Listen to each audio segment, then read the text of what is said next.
Listo. Bien, hermanos, pues hoy vamos a continuar con el curso de los principios de pedagogía. Hoy vamos a platicar un poco acerca de las lecciones 2 y 3, otros dos principios acerca de la pedagogía clásica que corresponden a lo que es en latín multum non multa y repetitio mater memoriae. Son los dos principios que vamos a estar hoy tratando de digerir juntos. Espero que les haya ido bien con las lecciones. Personalmente, y podemos ya comenzar con esto, el segundo principio, la lección 2 que estudiamos, es una lección que me deja muy cargado, hermanos. A mí me deja bastante cargado personalmente. Me exhortó bastante esa lección y me ha hecho replantear muchas de las cosas que estoy haciendo yo en lo personal y que tenemos que hacer con nuestros hijos, ¿no? Y creo que esto es fruto de esa dinámica, de esa educación moderna que en la que hemos sido instruidos, hermanos. Así que quisiera que comenzáramos dialogando un poquito acerca de las preguntas que vienen ahí para discusión. Y la primera pregunta que viene en la lección 2 es: ¿cómo aplicas multum non multa o cómo se aplica multum non multa en cuanto a ¿cómo traducir esto? Al programa o al currículum o a tus cursos o a tus lecciones?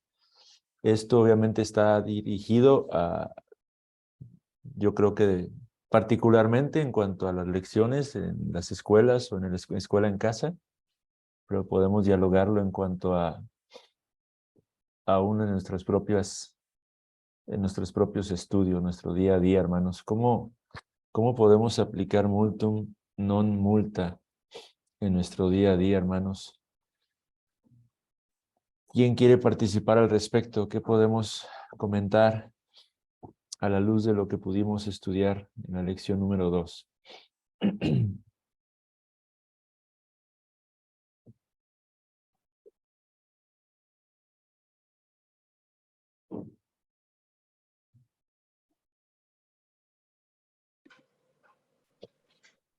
Adelante, hermano Josué. Sí, bueno, estaba pensando, como un principio general, podría ser comenzar a dejar a un lado ese esquema de como teniendo una lista de compras que tenemos que palomear al momento de acercarnos al conocimiento, ¿no? O sea, creo que, como dice, por la educación que hemos recibido, muchas veces tenemos como una lista de cosas que hacer, una lista de lecturas que cubrir, una lista de conceptos que aprender y todo, y con el afán de poder checarlas, de poder completarlas y llenar esa lista y decir ya terminé, no nos detenemos a profundizar en cada cosa y solo nos quedamos con la superficie con tal de cumplir con una cantidad, ¿no? Entonces, creo que a mí me agrada mucho una de las frases paralelas que decía, por ejemplo, pues calidad sobre cantidad, perdón, podría ser algo con lo que yo me quedaría. Buscar más la profundización y el entendimiento de raíz de un tema antes de acumular muchos temas tal vez, pero aprendidos de forma muy superficial. Sí, hermanos. A mí me recordó mucho unas palabras precisamente de mi hermano Jaime Luna, que está ahora ahí en la cámara, cuando estábamos trabajando al principio en lo que es la Constitución en Saltillo. El hermano me dijo: menos es más, ¿cierto, hermano? Y esa frase también es una variante de lo que es multum non multa, ¿no? Mucho y no muchas, ¿no? Entonces, Sí, personalmente yo por eso comentaba que fui muy exhortado, muy confrontado. Me di cuenta de muchas cosas que estoy haciendo incorrectamente en un sentido, tratando de abarcar bastante sin poder enfocarme en algo en particular. Hermana Ida. Bueno, en este caso soy yo. Ah, ok. Bueno, hay un par de ideas. Una, como para tratar de tropicalizarlo, creo que hemos comparado ese dicho con el del que mucho abarca, poco aprieta. Ujú. Y creo que ahí va incluido cómo lo hemos tropicalizado en español, nuestra cultura. Y también, y como va relacionado con los otros principios, ¿no? La importancia de dominar, ¿no? El mastery que dice ahí, creo que esa es una idea muy importante que a veces no la tomamos tanto en cuenta, porque el poder ser digamos así, un experto o el poder dominar un conocimiento no solamente tiene un fin, digamos, pragmático, económico, de éxito y como se ha visto, sino también es el tener ese, ¿cómo decirlo? En lo personal, ese gusto de haber dedicado tiempo, esfuerzo a algo y luego dominar algo.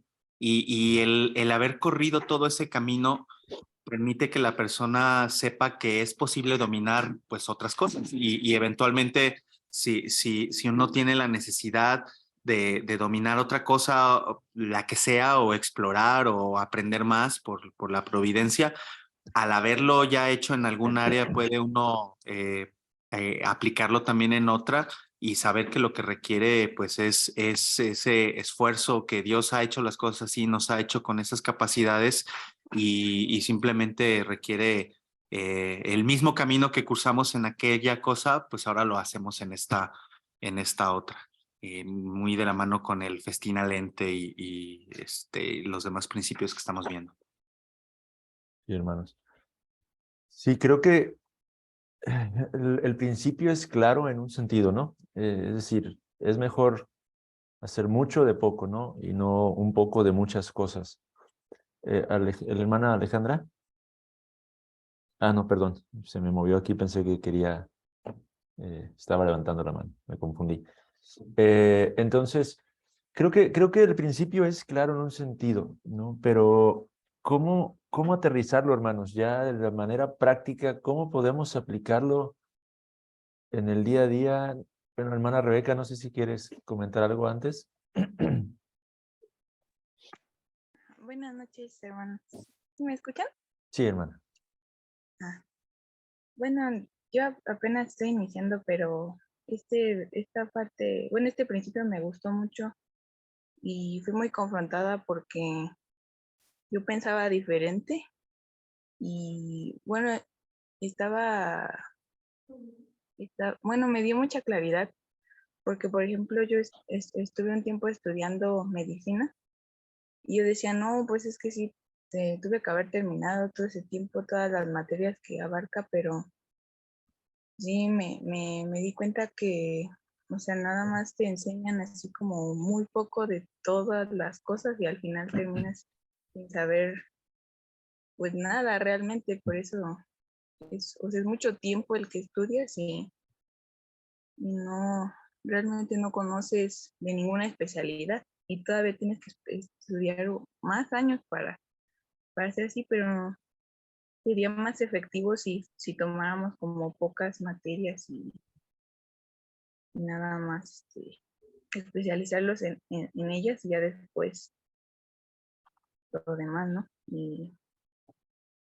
Pero no sabría cómo se aplica ya en el día a día como Ujú. estudiante.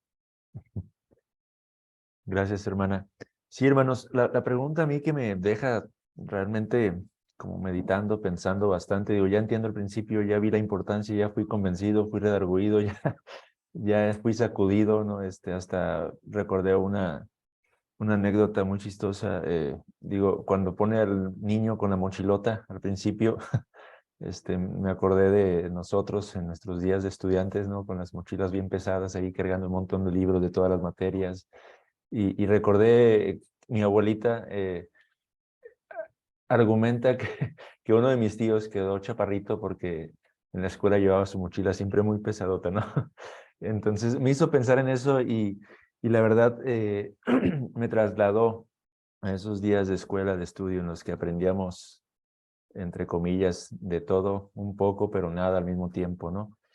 Entonces, el principio creo que es claro, creo que la frase por sí sola se explica en un sentido, ¿no? Digo, hay varias aplicaciones e implicaciones que sí, quizá ayudaron bastante en lo que es la lección, entender que no se trata solamente de no ocuparte, sino estar ocupado, pero no ansioso, no afanado. La ilustración que daba de Marta y María también fue, creo que de mucha ayuda, ¿no? Para poder comprender cómo se vive ese principio, ¿no? En realidad. Pero ¿cómo lo aplicamos, hermanos? Es decir, ¿cómo quizá aquellos que están, eh, que no tienen niños todavía, cómo lo aplicarían en sus propias vidas estudiando? ¿Cómo los que ya tenemos niños deberíamos de aplicarlo en cuanto a la estructura de la enseñanza que tenemos que impartir a nuestros hijos? ¿Qué escoger, qué desechar, ¿no? O sea, qué enseñar, qué no enseñar, cómo trasladar este principio ya en lo preciso, en lo práctico, ¿no? Eso es lo que a mí me deja ahorita como que reflexionando, me ha dejado, ¿no? Pensando, ¿qué debemos hacer? A ver, hay dos hermanas, bueno, hermana Gaby y luego el hermano Paco o la hermana Ida, no sé, si gustan. La hermana Gaby, adelante. Hola, hermano, soy Jonathan. yo. Así estoy también, pero usurpó mi nombre. Había estado viendo en las lecciones y escuchando un poquito de lo que comenta Perrin, que a veces pecamos de una excesiva ambición y de una curiosidad, no me acuerdo qué palabra usa, pero una curiosidad que no es sana, pues una curiosidad que no está mesurada. Simplemente escuchamos algo, oímos algo y como ahora traemos el teléfono en la bolsa, queremos investigarlo, Googlear. queremos Ujú. y nos saturamos de un montón de información y al final del día no nos acordamos ya de lo que leímos porque realmente fue una lectura muy superficial. Entonces, algo de lo que comentaba, que es la tarea más difícil de hacer es como podar el arbolito y Ujú. saber qué tanto vamos a verdaderamente dirigir nuestra atención para aprender. Y eso es lo más difícil porque a veces somos demasiado ambiciosos. Hay veces que me pasa con mi esposa que me da la lista de todo los pendientes que quiere que hagamos en la salida que vamos a tener a la calle. Y me dice, quiero que vayamos acá y compremos esto y llegamos lo otro y al final queremos ir por una nieve, pero realmente al hacer el cálculo del costo de todas las cosas, tengo que decir, oye esposa, pues no vamos a alcanzar, tenemos que quitar esto, a lo mejor quitamos la visita con los suegros o, o quitamos otra cosa, ¿no? La nieve esa sí la vamos a dejar, pero esa es la parte más difícil y creo que ya hablando más en la práctica, en la enseñanza o en la selección de lo que vamos a enseñar a los niños, creo que lo fundamental estaría en escoger aquello que les pueda servir a ellos como una base para que después ellos mismos vayan construyendo el conocimiento. Lo fundamental, sin tanto adorno, pero bien dominado, es lo que les va a ayudar finalmente a ellos a que por su cuenta y con la ayuda de los grandes libros puedan aprender, pero para responder la pregunta de manera más concisa, ahí está el meollo del asunto, eso es lo más difícil. No sé, hermana. Yo, Sé lo hermano, que tengo que hacer, pero no sé cómo. yo que tengo la mano levantada aprovechando, quería comentar, me lo pasó creo que Aida alguna vez, pero existen tablas que vienen por edad los temas recomendados. Entonces supongo que ya después, como para darnos un poco de más paz, después vamos a ver en lo práctico qué enfoque podríamos dar de acuerdo a la edad del niño. Por ejemplo, a la edad de 5 a 11 años viene que tenemos que enseñarles gramática, tenemos que enseñarles fundamentos básicos de matemáticas, por ejemplo. Ya de 11 a 14, que es cuando ellos empiezan como a tener un poco de más lógica, ya empezamos con un poco de debate o de argumentos, y ya cuando están más grandes ya vamos a la retórica. Entonces yo creo que ya después podemos ir aterrizándolo en lo práctico, pero ahorita como quedarnos en la mente de que es mejor poco, pero bien, que abarcar muchas materias como aprendimos nosotros en la escuela y realmente no profundizar en nada.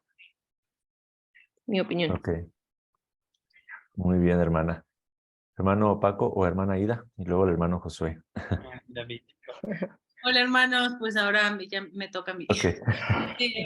Bueno, hermano, hablando un poquito acerca de lo que los niños deben aprender y aplicando este principio, esta analogía de la mochila que mencionabas es muy buena, ¿no? No cargarnos y también considerar que cada niño es diferente. La ventaja que tenemos cuando hacemos homeschool es que conocemos a nuestros niños, a nuestros estudiantes, sabemos, tenemos que tener esa agudeza para identificar qué es lo que le falta, ¿no? Qué es en dónde tiene que trabajar. Y creo que en la medida en la que pidamos sabiduría, Señor, podemos identificar esas áreas y trabajar en ellas. Sí existen herramientas que comenta Gaby, que nos ayudan a darnos un norte de saber, bueno, ¿a dónde voy? ¿Cómo lo dirijo? Pero creo que tenemos que irnos a lo más, hablando de los niños pequeños, ¿no? Que ha sido pues, en casa nuestra experiencia, a lo más básico y no desesperar, no querer saltar de un conocimiento a otro, o que ya avance rápido, que ya sepa contar, que ya sepa leer, que ya sepa hacer un montón de cosas, porque ya los niños de su edad lo saben. Creo que tenemos que desescolarizarnos en ese sentido. La escuela clásica no es la escuela que nosotros vivimos y nuestros niños no necesitan la escuela que nosotros vivimos. Necesitan aprender y ver el conocimiento de manera diferente, de manera más rica, más contemplativa, empezar a hacer relaciones en su mente en cuanto a lo que aprenden, que tiene un sentido, que está ordenado, que tiene, que proviene de ese bien, de esa fuente de todo bien que es Dios. Entonces eso lleva su tiempo. Y al mismo tiempo creo que tenemos que discriminar, ser sabios en decir qué es lo que no, lo que me está quitando tiempo, lo que no está aportando a ese fin que quiero en mi hijo, en cuanto a hábitos, en cuanto a conocimiento, en cuanto a su desarrollo físico o mental, en cuanto a todo eso. Si ya tengo yo, por ejemplo, un fin en él, ya sé qué quiero llegar, qué es lo que en este momento no me va a ayudar. Y yo creo que es muy sabio de repente, y platicaba esto con una hermana, empezamos a lo mejor a leer alguna novela, un buen cuento recomendado o algo así, pero no está llegando a las fibras, ¿no? de la mente de nuestros hijos, o no es el momento, o simplemente no está aportando el fin que queremos con ellos, y ahí hay que discriminar sin pensar que es el top 10 de la comunidad en la que estoy y es lo que tienen que leer los niños, ¿no? No todos van a estar en lo mismo y no todos necesitan eso. Entonces, creo que también no tener miedo a explorar más los recursos y a discriminar los que a mí me sirven y los que yo creo que pueden ser útiles para mí. Descargarnos de esa mochila y andar más ligeros y con mucha paciencia en el proceso, no desesperar a nuestros hijos. Creo que bueno, para mí ha sido esa la clave, hermano.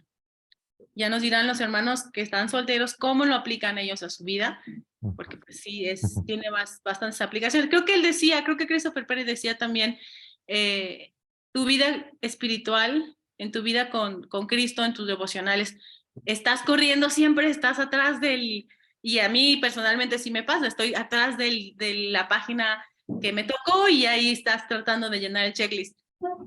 Y bueno, eso pues, ¿en qué enriquece tu alma? Creo que al final esa sería pues la pregunta. Y bueno, pues es todo, hermano, muchas gracias. Y hermana, muchas gracias. Hermano Josué.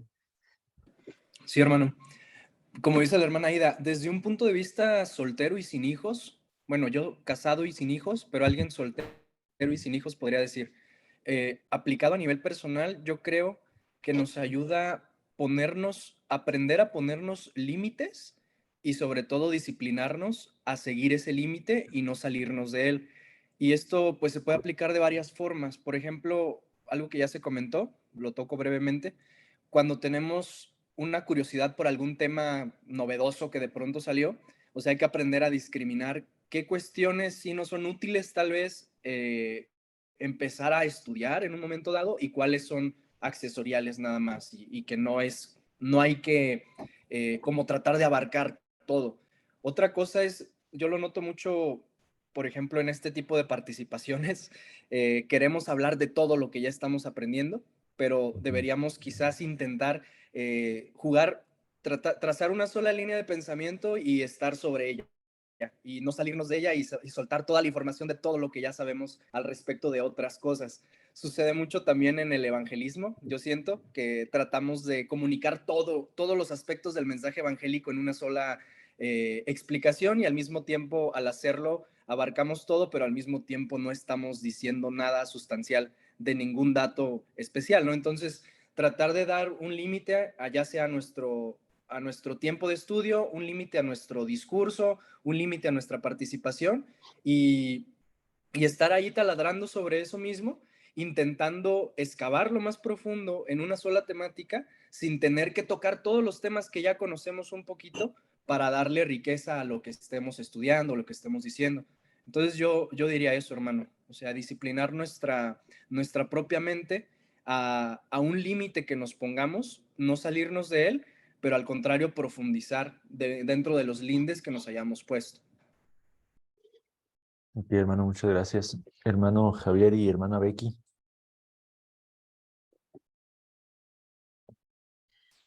Hola, buenas noches, hermanos. Sí, estoy de acuerdo con lo que dijeron todos los hermanos. Pienso que lo importante es priorizar. Y tomando como ejemplo, pues, digamos, una construcción, ver lo que son los cimientos, lo que es primero, lo más importante, y sobre eso ir construyendo, como decía Gaby, para los pequeños, bueno, fue Jonathan, creo, para los pequeños las bases es lo que se tiene que enseñar, lo que les va a ayudar a después seguir aprendiendo más. Y en el caso de los más grandes, hubo un comentario del doctor Perrin que me gustó, que hablaba del interés del niño. Y bueno, yo en el caso de mi niño más grande, de Josué, sí lo trabajé así y me ayudó mucho más. En un principio, pues sí estaba manejando la idea de la escolarización, ¿no? Tiene que aprender a llevar todos estos temas porque a su edad se llevan. Pero para él era un martirio y lo convertía para mí también en un martirio. Y encontré un sistema que más o menos se adaptaba a la idea de en base a sus intereses, a los intereses del niño. Y a través de sus intereses, él fue aprendiendo lo que más iba a aprender, o sea, lo que necesitaba.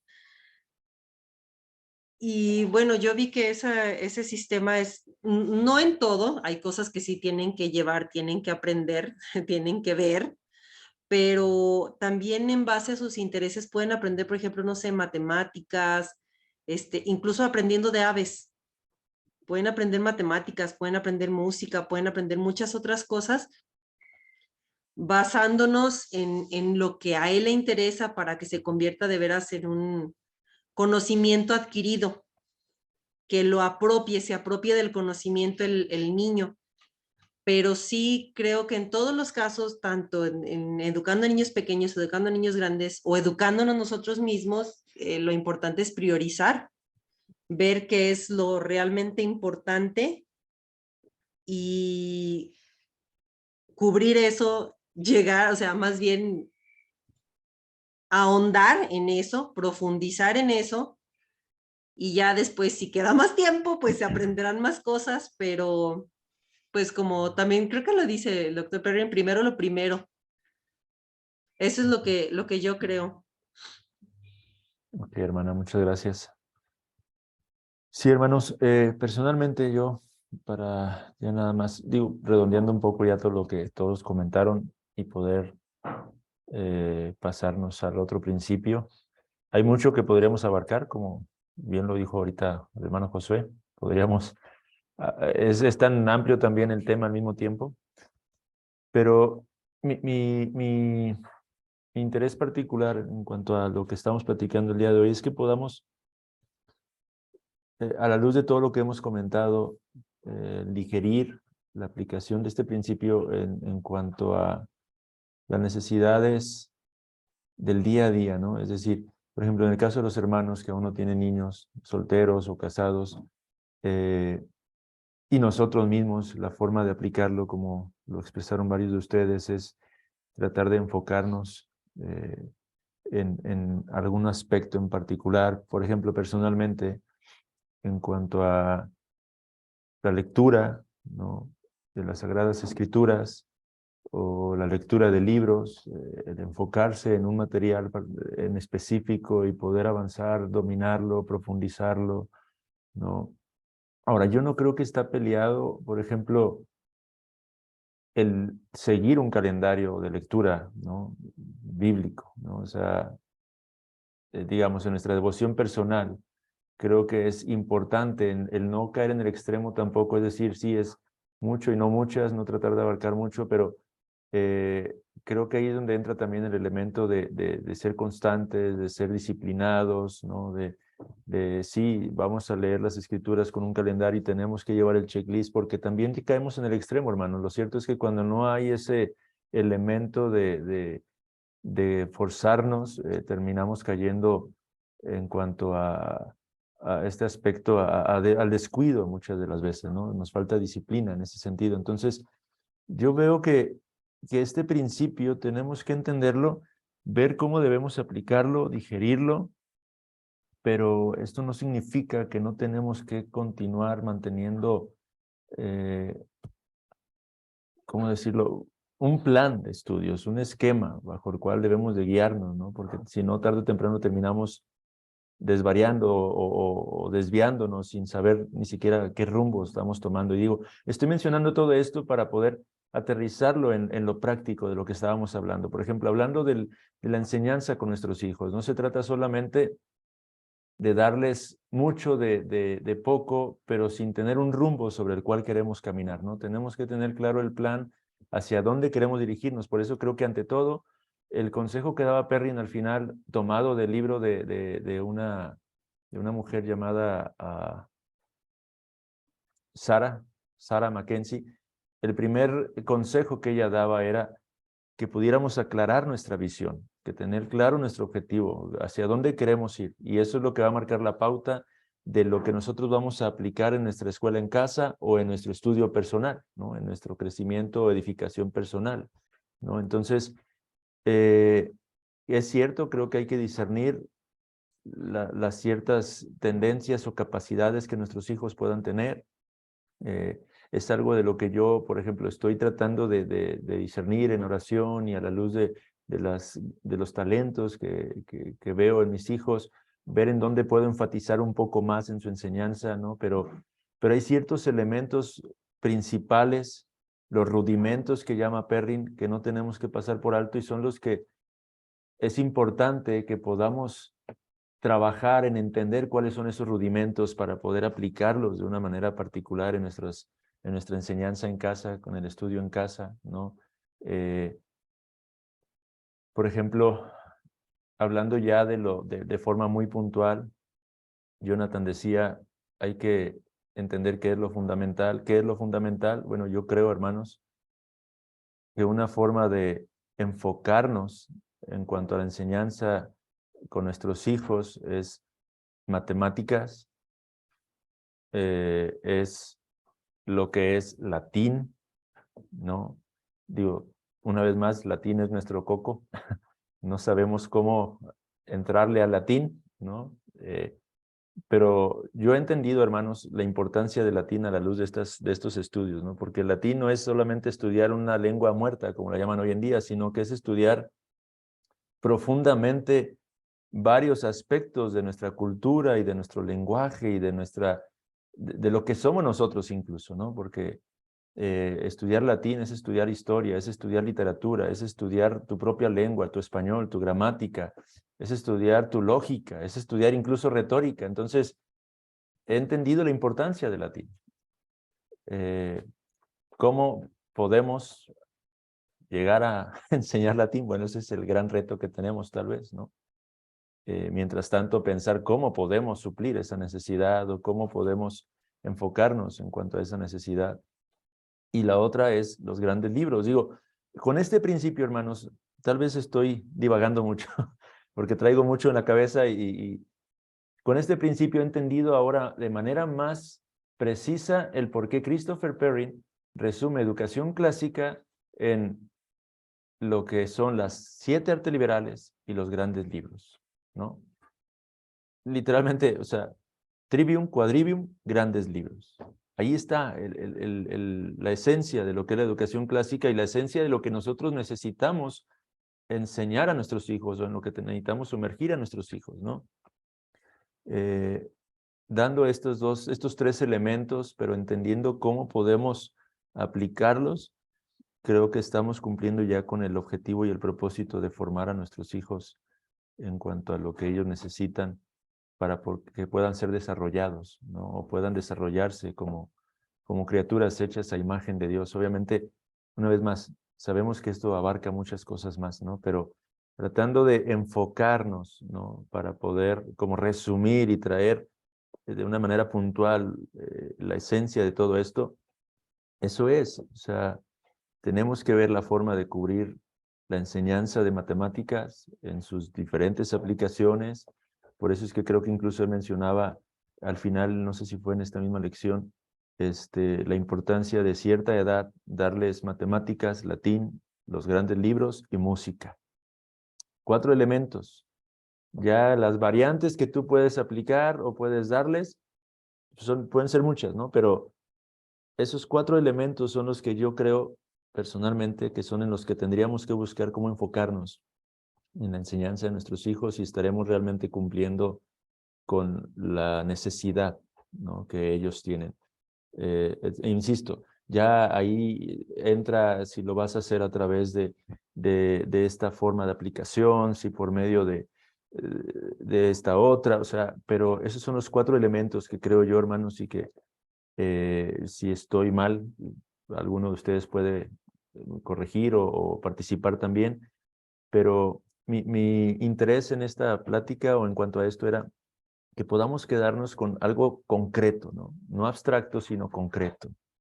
Y para mí este es el punto importante en cuanto a la aplicación de este principio en la enseñanza de nuestros hijos. Después decía que ya en ciertos grados se le agregaban otros elementos, ya no solamente era matemáticas, latín, los grandes libros, pero ahora entraba también lo que son ciencias, lógica, retórica, ¿no? Pero creo yo que eso ayuda muchísimo, hermanos, a que podamos seguir aterrizando de una manera muy práctica esto que estamos estudiando para poder aplicarlo en nuestro día a día, hermanos, porque ahí es donde está la dificultad que todos tenemos como padres de familia, ¿no? ¿Qué le enseño a mis hijos ahora? Ya vi que la educación clásica es importante, pero ¿qué les enseño a mis hijos?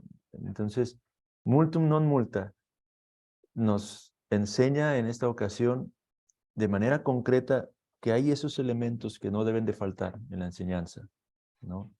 Y es lo que yo creo que al menos a mí me ha ayudado bastante en esta lección, como que hasta descansar de ese estrés que uno se empieza a acarrear a causa de la escolarización que traemos, ¿no?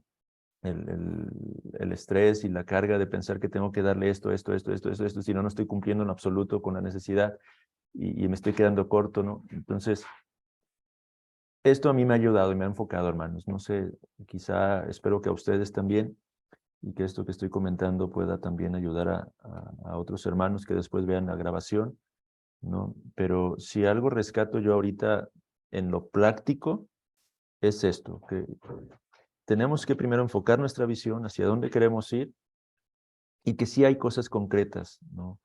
Que podemos discernir ya ahora a través de este principio que necesitamos dar a nuestros hijos para que ellos puedan ser instruidos de una manera íntegra, vamos, o integral, ¿no? No sé si alguien quiere comentar algo al respecto, finalmente, o podemos pasar ya al siguiente principio de pedagogía.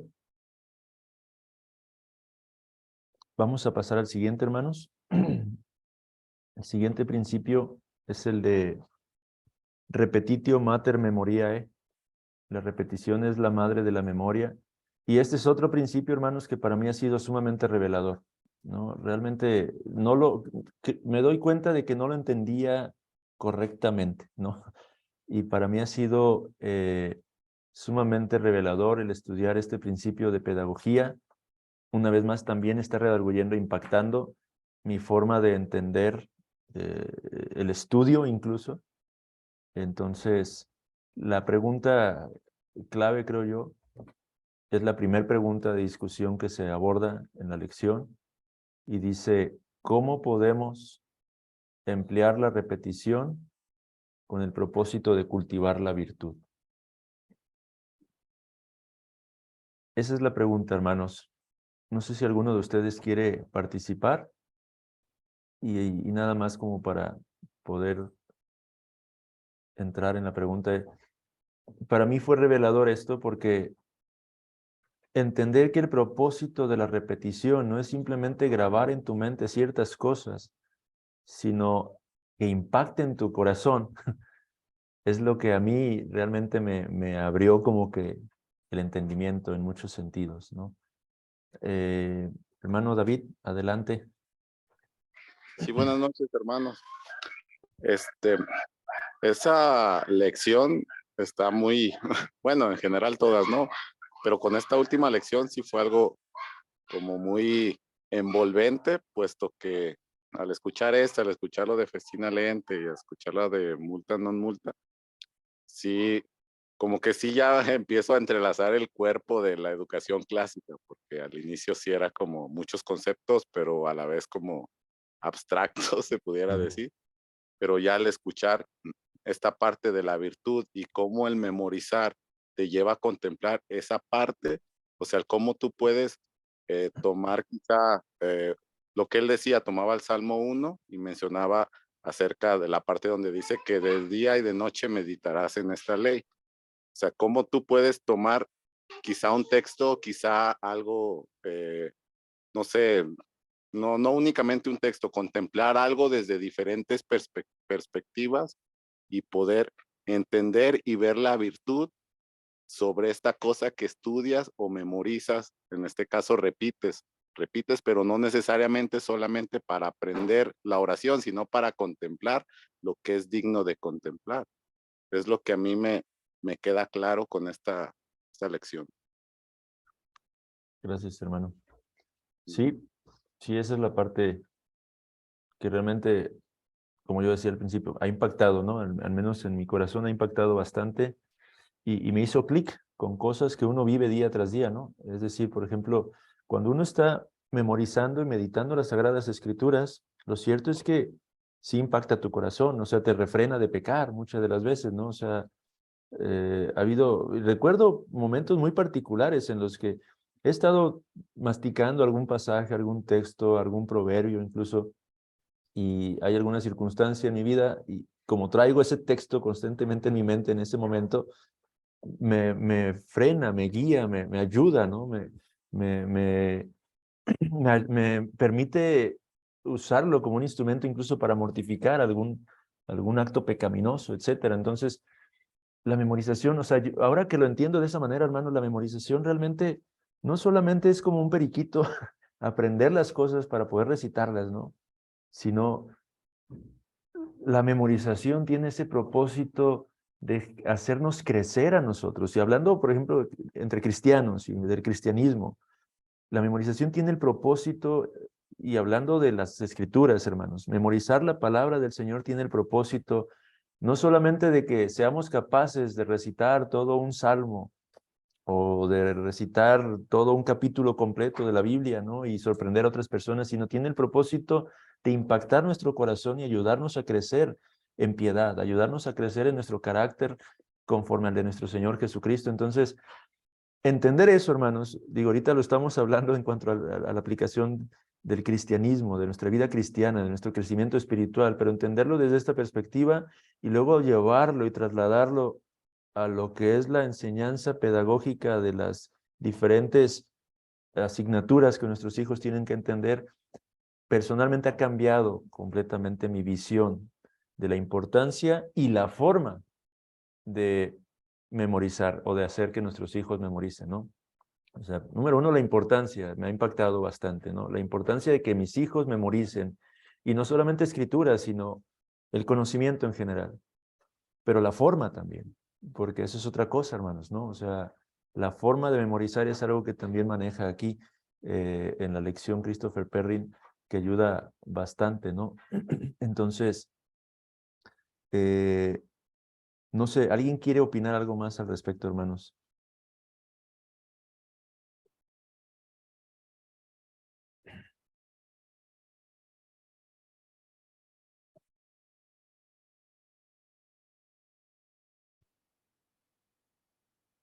A ver, hermano Jaime, ¿querías mencionar algo? Pero no, ok.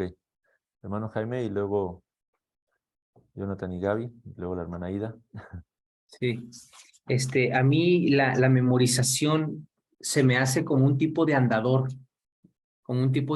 que te permite dar así como que los primeros pasos, pero para después aprender a caminar. O sea, en la memoria puede que a las primeras repeticiones no tengas discernimiento o razonamiento, o no podamos digerir a lo mejor en las primeras repeticiones lo que estamos repitiendo, pero sí nos permite andar para en algún momento, y sobre todo tratándose de la palabra de Dios, que el Espíritu Santo te diga, ah, caray, este salmo te está diciendo esto, y a lo mejor eso que al principio lo decías por memoria, ya guarda un sentido, o ya te revela una verdad que el Señor te está diciendo. Yo me acuerdo mucho, te estaba pensando no sé si se acuerdan de la película de Karate Kid. Estaba Daniel San pintando una cerca y decía arriba y abajo, estaba repitiéndolo y no le agarraba sentido. En un momento llega a ser molesto hasta que le reclama al maestro Miyagi y le dice, a ver, ¿para qué me sirve esto? Que estaba repite y repite y repite. Y resultó que en un momento dado comprendió que eso que estaba repitiendo le fue útil para, en este caso, pues era karate, ¿verdad? Pero yo lo veo algo así en el tema de la repetición a la hora de la enseñanza.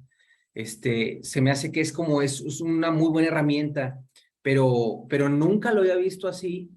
O sea, no nada más es que se te grabe, sino es que eso se impacta en el corazón. Eso es lo que yo no lo tenía en el radar antes de que se empezara a ver como se está viendo en estas clases de educación clásica. Sí, es lo que quería comentar, hermanos. Gracias, hermano. Hermanos Jonathan y Gaby. Gracias, hermano. Tiene mucho que ver mi comentario con lo que dice el hermano Jaime. Creo que he notado que en ocasiones cuando me encuentro con un pasaje, con algún concepto diferente o que no entiendo, o con algo que tiene que ser más masticado de la escritura o de cualquier cosa que esté uno leyendo, ¿no? Por la comodidad que tenemos ahora de que siempre todo el tiempo traemos el teléfono, tendemos a nada más hacer una lectura superficial y satisfacer momentáneamente la curiosidad y de cierta manera pensamos que ya cumplimos, ya hacemos marcamos la casilla, ¿no? Ya cumplí, ya revisé este concepto, ya sé qué significa, pero finalmente nunca lo aprendemos porque se nos olvida. Platicaba de eso hoy con el hermano Josué. Entonces, creo que lo que me ha ayudado y lo que me ha redarguido esto es a que si lo vas a buscar, si lo vas a investigar, apropiatelo, si no, no lo hagas porque no va a tener no vas a tener ningún beneficio de ello, vas a satisfacer una curiosidad momentánea y después lo vas a olvidar. Y la manera en que te puedes apropiar del conocimiento de ese concepto, de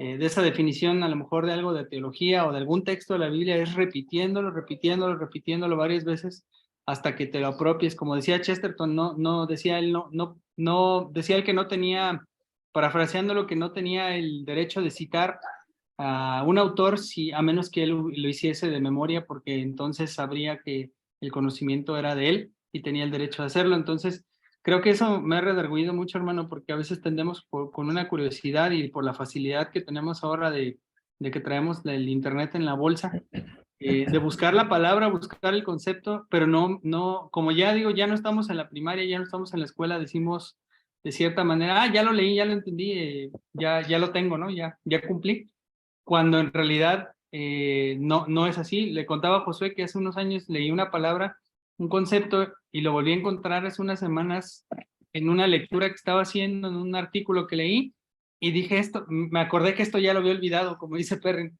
No me acordaba de qué significaba el concepto, pero me acordaba de que alguna vez lo busqué y de que se me había olvidado y que ya no sabía qué era. Entonces esta vez lo volví a buscar y lo repetí varias veces. Usé algunos dispositivos mnemotécnicos, como les menciona Perrin también, que son muy útiles, y finalmente me apropié del conocimiento. Entonces creo que eso nos va a servir mucho a todos nosotros, para que lo que leamos, sea de la escritura o sea de nuestro trabajo, o sea de la educación de los niños, realmente lo repitamos para memorizarlo y apropiarlo de modo que podamos, es una de las características que menciona Perry, podamos recuperarlo rápido, recuperarlo y traerlo a nuestra mente de manera muy rápida, y entonces sí podamos aprovechar.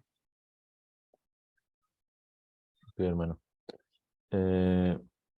Alguien más tiene la mano levantada hace un momento, pero hermano Josué, ahorita me acuerdo quién era. Sí, hermano. Tratando de no redundar en lo mismo que han dicho ya los hermanos, con lo que pues estoy muy de acuerdo. Me estaba viniendo a la mente hace rato que hay un concepto llamado memoria muscular, que es cuando tú, al haber practicado muchas veces el mismo patrón de movimiento, sobre todo en algún deporte, eh, con el tiempo tu mismo cuerpo va relacionando esa misma mecánica de movimientos y los hace de forma a veces hasta involuntaria. Es decir, como que retienes el patrón de no sé, de ciertas acciones que realizas con tus extremidades, etcétera, y tu cuerpo reacciona automáticamente cuando esta memoria muscular se ha ejercitado. Entonces, tratando de relacionar esto con el tema de la memoria, yo a veces, al escuchar memorizar, yo, como muchos de nosotros, seguramente pensaba automáticamente en machetear, ¿no? O sea, en tratar de, como periquito, estar aprendiéndome cosas que llegan a perder un sentido tal vez lógico, pero solo es una serie de palabras, una serie de sonidos que ya tienen un nulo significado, ¿no? Pero al hablar de la memoria muscular, por ejemplo, y relacionarlo con el tema, este aspecto de volver a visitar, como dice Perrin, o sea, memoria es revisitar los lugares donde hemos estado antes y donde ha valido la pena conservar algo de ese lugar, de ese concepto, de esa disciplina. Estos mismos vienen a funcionar casi de forma automática, aunque nuestro ser consciente no se da cuenta de ello. O sea, cuando ya hemos pasado varias veces por el mismo tema, cuando hemos quizás leído las mismas palabras, los mismos versículos de diferente forma, los mismos conceptos, las mismas doctrinas y todo esto, en un momento dado nuestra memoria actúa de forma independiente y los trae otra vez, aunque sea no conscientemente nosotros tratando de esforzarnos, como me voy a acordar de esto, ¿no? Sino que actúa de una manera un poco inconsciente también, ¿no? Entonces ya, aterrizando, creo que esto de la memoria es muy importante porque va creando una huella en nuestro propio cerebro que no se borra con el paso del tiempo. O sea, cuando algo realmente ha quedado ahí grabado, sale a relucir en momentos en los cuales ni siquiera estábamos pensando en esto, sin embargo el cerebro mismo lo vuelve a traer a la superficie y lo vuelve a aplicar en alguna situación ya de la vida cotidiana o cuando surge la necesidad de traerlo de nuevo. Sí, hermano. Hermana Ida o hermano Paco. Eran ustedes, ¿verdad? Quienes estaban levantando hace rato la mano.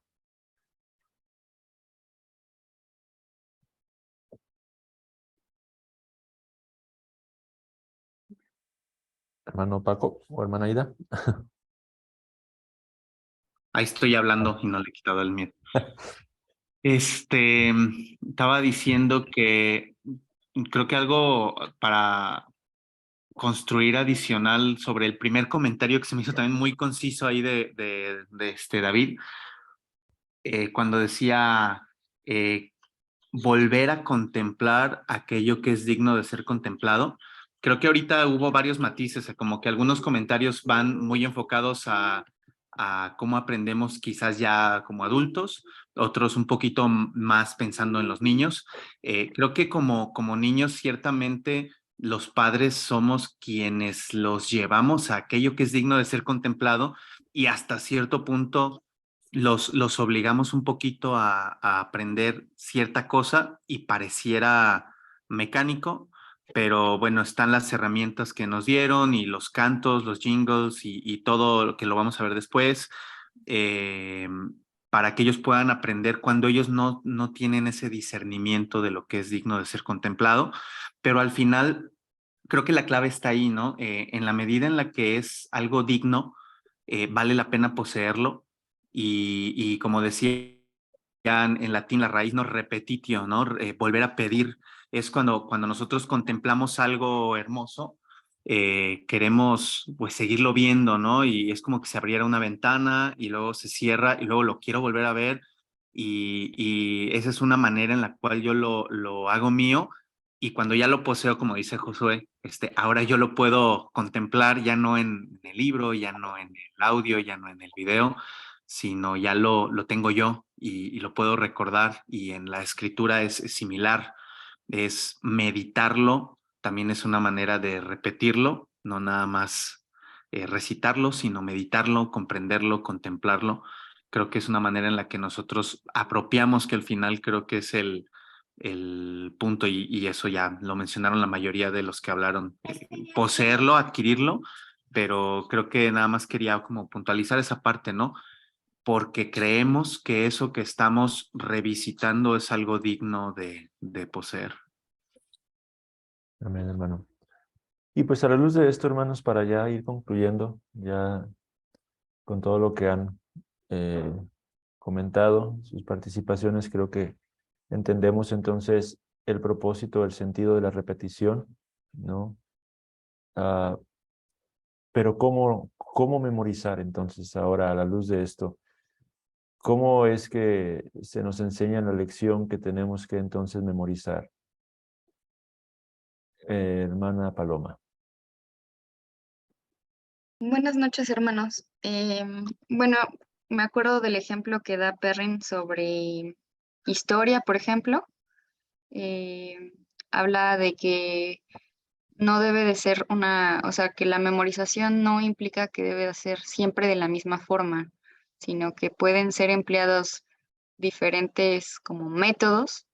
Por ejemplo, él habla de que, pues en el tema de historia, el hecho de tener a lo mejor una línea del tiempo que te ayude a como retenerlo visualmente, el hecho de a lo mejor incorporar movimientos cuando estás como repitiendo algo como algún movimiento que se te quede grabado, no sé, con alguna palabra que estás repitiendo. eh, con canciones, habla de canciones, de como tonadas o algo que te ayude también a relacionarlo. Eh,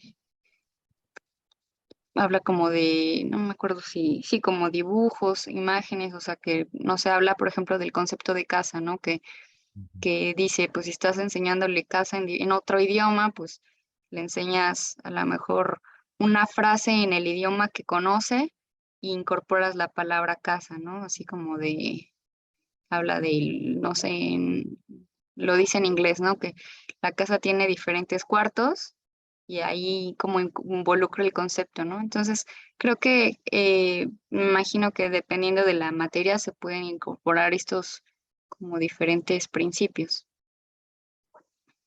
Sí es, hermana. Gracias. David, ¿querías aportar algo, hermano? Hola, soy Jackie, la esposa de David. Usurpé su cuenta ahora yo. Mm. Este, Sí, bueno, iba a decir lo mismo que la hermana Paloma. Bueno, no lo mismo, pues, pero el ejemplo este de la casa, a mí se me hizo padre, me llamó la atención, como el dar ejemplos o ver el mismo concepto desde diferentes perspectivas, también ayuda a que nos grabemos las cosas, ¿no? A memorizar. Eso platicábamos con el hermano Paco el domingo. A mí se me hizo padre porque decía, por ejemplo, no le vas a decir nada más a un niño el, el concepto o el significado de la palabra casa, que es una casa, ¿no? Aparte de eso, algo que sirve para que memorice la persona, en este caso los niños, pues es a lo mejor que tú le enseñes cómo es una casa en Latinoamérica, cómo es una casa en Estados Unidos, cómo son las casas en el Oriente, cómo son, y así. Entonces, como que ya lo ve, o sí, al poner ejemplos, es mucho más fácil para nosotros recordar, ¿no? No nada más repetir el concepto casa 1000 veces, sino te va a quedar más claro si lo ves desde diferentes perspectivas, a lo mejor hasta como decía la hermana Paloma, pues con imágenes, ¿no? En este caso buscando eso, ¿cómo es una casa en Latinoamérica? ¿Cómo es una casa en China? ¿Cómo así? Entonces es mucho más fácil que retengamos esos conceptos, o los niños, al poner ejemplos. Y entonces a mí eso se me quedó mucho. Los ejemplos son como, no sé, ayudan mucho, pues. Y en este caso imagen, todo eso. Gracias, hermana. Hermano Josué, no sé si dejaste la mano levantada o la estás levantando. Ok, hermano. Muy bien. Pues hermanos, se nos ha ido muy rápido el tiempo. Espero que lo que hemos podido compartir, la retroalimentación, esté ayudándonos para poder seguir aterrizando y digiriendo todos estos conceptos. Algo que una vez más menciona Perrin en ya para cerrar este tiempo, hermanos. Una vez más, el escribir, ¿no? Es una forma de memorizar. Me volvió a llamar la atención el famoso Commonplace Book, el libro de escritura, donde pueden nuestros hijos anotar aquellas cosas importantes, ¿no? que van aprendiendo, incluso una práctica que creo que es buena también es que escriban las escrituras, que copien las escrituras, ¿no? La Biblia dice que los reyes tenían que escribir para sí mismos una copia de la Torá, de la ley del Señor, a fin de que puedan abrazar, ¿no? Aquello que es digno, que es glorioso, y qué más glorioso y digno que la palabra del Señor, hermanos. Digo, hablando una vez más de aplicaciones muy prácticas, cuestiones muy prácticas, hermanos, que también me interesa que vayamos ya tocando este tipo de aspectos y sumando ideas entre nosotros, pues para poder ir ya empleándolas en el día a día, en nuestra educación en casa que estamos impartiendo. Creo que es una forma que me ponía a meditar y a pensar a la luz de lo que estaba explicando Perrin en la lección, ¿no? Que nuestros hijos pudieran, y nosotros, pudiéramos hacer un trabajo de copiado de las Sagradas Escrituras, meditándolas, pensando en ellas, digiriéndolas, ¿no? Alimentándonos de ellas. Al final de cuentas, es la palabra de Dios, Dios se ha revelado en ella, y al hacerlo estaremos cumpliendo con muchos propósitos al mismo tiempo, ¿no? Entonces, pues son algunos de los aspectos, hermanos. Hay muchas cosas que tenemos que seguir estudiando, contemplando, meditando. Yo espero que todo esto esté siendo de bendición y edificación para todos y cada uno de ustedes, como lo está haciendo para mí en lo personal. Y pues vayamos aplicando ya los principios a través de nuestros estudios de estas lecciones, ¿no? Festina lente, multum non multa, repetitio mater memoriae. Son 3 principios que ya estamos aprendiendo. Como lo dijo Perrin, están muy unidos, vinculados los 3, uno con otro, ¿no? Van muy de la mano, y aún apliquémoslo en lo que estamos haciendo al estudiar educación clásica, hermanos. Vayamos diligentemente avanzando en las lecciones. Para la próxima semana estaríamos hablando de las lecciones 4 y 5. Estaré enviando en la semana los outline traducidos, hermanos, para que aquellos que lo desean puedan leerlos en español, imprimirlos, rayarlos, anotar, ¿no? Y estemos meditando en todas estas cosas que estamos aprendiendo ya, hermanos, para que podamos aprovecharlas y vaya impactando nuestra vida también, hermanos, en lo personal, en lo espiritual, pongamos en práctica todo esto en nuestra vida devocional, en nuestra lectura, meditación de la palabra del Señor, y que todo esto nos ayude a crecer, ¿no? Con el propósito de que podamos glorificar a aquel que es digno, hermanos. Terminamos entonces, hermanos. No sé si alguien quiera comentar algo. Voy a parar la grabación para que ya podamos despedirnos.